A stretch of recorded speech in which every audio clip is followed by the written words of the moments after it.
मरिबा पूर्वरु तांका झीलकु भारी खोजुथले ह्यूमान शेष थर पाई ताकु देखिबाकु भारी व्याकुल होउथले हेले मला बेले भी तांका झियो मुह को देखि पारिले नाही। आखि बुझिले ह्यूमान मरिबा पूर्वरु झियो बहुत खोजुथले। ह्यूमान सागर छोट बेले जेतेबेले ह्यूमान सागर तांका झियो सहित समय बिताउथले सेही कथा मने पकाई ताकु झुरुथले हॉस्पिटल बेड रे। आखिरु छळ छळ लुह बाहरी जाउथाए।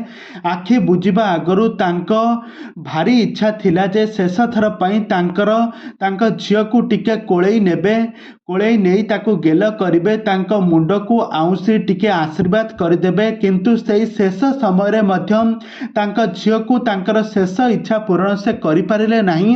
तांको स्त्री जे कि स्त्रिया तांको ह्यूमान को पाख को तांको झियो को छाडु नथिले, जहा कि गोटे संगीन अभियोग आनिछंती ह्यूमान सागर का भौणी। तेबे दर्शक बंधु आपण मान तो समस्त जानिथिबे ह्यूमान सागर से मृत्युवरण करि सारिछंती, तांको अंतिम संस्कार सरी सारिछि। किंतु एबे गोटे बहुत बड़ा दुख खबर जहा कि ह्यूमान सागर कर शेष समय रे तांको झियो को तांको पाखरे पाई नथिले, जहा कि से कांदी कांदी आखिरु लुह गड़ाई मृत्युवरण करथिले। काहेकि ना तांको स्त्री तांको झियो को तांको बापा पाख को आदौ भी छाडु नथिले। से जदि आज मृत्युवरण करिछंती दुईटी लोक दायी, से होउछंती ह्यूमान को माँ आउ तांको स्त्री। एई दुई जन को पाई आज ह्यूमान दुख दुर्दशारे आज से मृत्युवरण करिछंती।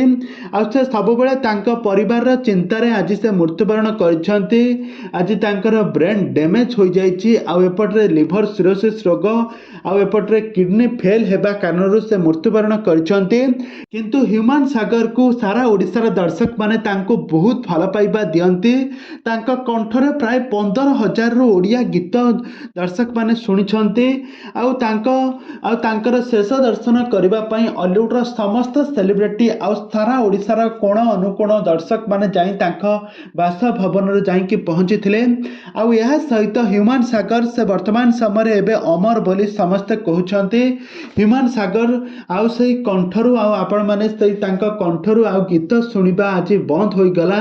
आज सेही सुंदर कंठटी आउ आगामी दिन मानकरे आउ से गीत बोली पारिबे नाही, सबदिन पई आरपारी को चली जाइछंती ह्यूमान। किंतु मरा बेले तांकर गोटिए शेष इच्छा पूर्ण होई पारिला नाही, से तांको झियो को देखि पारिले नाही। तबे दर्शक बंधु ह्यूमान सागर को पाई प्रभु जगन्नाथଙ୍କ निकट रे एतिकी प्रार्थना करंतु